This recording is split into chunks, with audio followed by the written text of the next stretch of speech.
Guys, nandito ngayon sa crossing site. Kita nyo kung paano mag-operate ang crusher. Sobrang alikabok.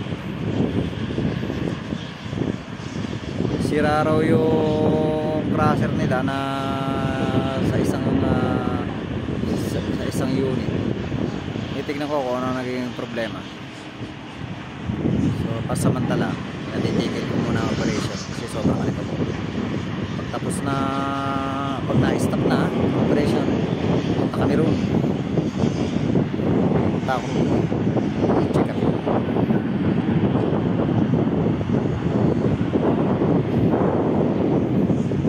Makalawak na lupain ng Saudi.